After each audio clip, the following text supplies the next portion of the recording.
This episode is brought to you by Skillshare. The first 1,000 people to sign up using the link in the description will get their first 2 months free. The international boundary is the official name for the longest international border in the world between two countries, specifically Canada and the United States, the second and fourth largest countries by area, respectively. These countries have ever-increasing close cultural and economical ties and similarities. Their shared historical and cultural heritage has resulted in one of the most stable and mutually beneficial international relationships in the world. So how do their populations compare? With so much in common between these two nations, we thought we'd take a look and see just how similar and different the everyday person is in this episode of the infographic show, Average American versus Average Canadian. The population of America is just under 326 million people, with the average age being 37.9 years old. And for Canada's population, the total is a little over 36 million, with an average age of 40.6. The average height for an American male is 5 foot 9 inches, and for a female is 5 foot 3.5 inches. For Canadian males, the average height is also 5 foot 9 inches and 5 foot 4 inches for women. What about weight comparisons? If a person's body weight is at least 20% higher than it should be, he or she is considered obese. When we looked at obesity for Canada versus America, most of the recent studies are for adolescents up to the ages of 19. In the late 1970s, obesity rates for children and adolescents from ages 3 to 19 in both countries hovered around 5%. Those numbers have shot up to around 13% in Canada and 17.5% in the US in recent years. Though Canada trails America in this area, it is steadily catching up. So what does this say about diet, and what do these neighboring nationals like to eat? Canadians are known for eating poutine, which consists of French fries with gravy and cheese. Potato chips are also different in Canada. They like ketchup chips and all-dressed chips, which are a combination of barbecue, tomato, salt, vinegar, sour cream, and onion.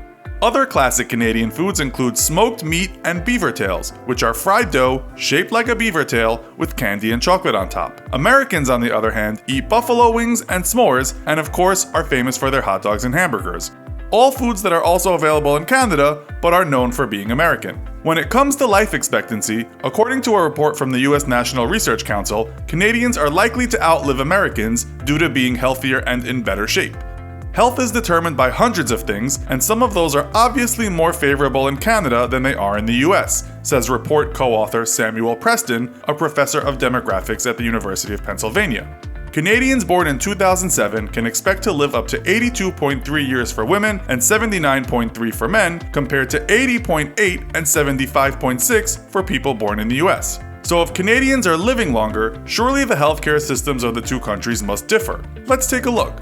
According to Wikipedia, the United States spends much more money on healthcare than Canada on both a per capita basis and as a percentage of GDP. In 2006, per capita spending for healthcare in Canada was $3,678, whereas in the US, it was $6,714.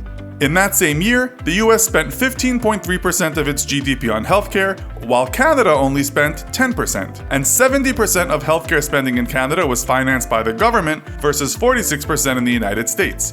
In terms of access to healthcare services, in Canada, every legal resident is covered through a publicly financed provincial or territorial plan, whereas Americans need to purchase insurance to be covered, with the lowest income being eligible for public coverage through the expansion of Medicaid. What about salaries, you might ask? According to the website Numbeo.com, the average income of an American and a Canadian are roughly the same amount. Canada's after-tax monthly income is about $36,000 per year. The US sits just below Canada at approximately $35,300 per year. So we've looked at height, weight, health, and earnings, but what about the culture and lifestyle of these two nations, and how do they compare in these areas? When it comes to sports, Canadians love hockey. They play hockey, watch hockey, and have hockey on their currency, but surprisingly, basketball has overtaken hockey in Canada as the most popular sport. Americans love football and basketball, and both nations enjoy and compete at baseball.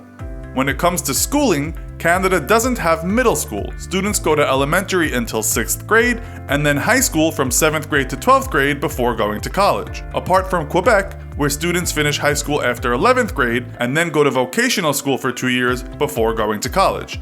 In the United States, children go to elementary school until 5th grade, then middle school from 6th to 8th, and finally high school from 9th grade to 12th grade. After that, they can go on to college. And what about languages?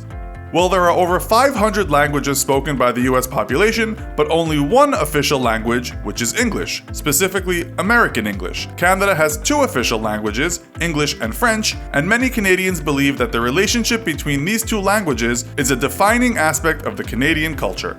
Canada's Official Languages Commissioner has stated, in the same way that race is at the core of what it means to be American and at the core of an American experience, and class is at the core of British experience, I think that language is at the core of Canadian experience.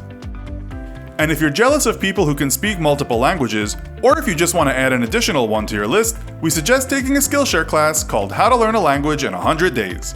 Skillshare is an online learning community with over 20,000 classes in entrepreneurship, marketing, illustration, and more.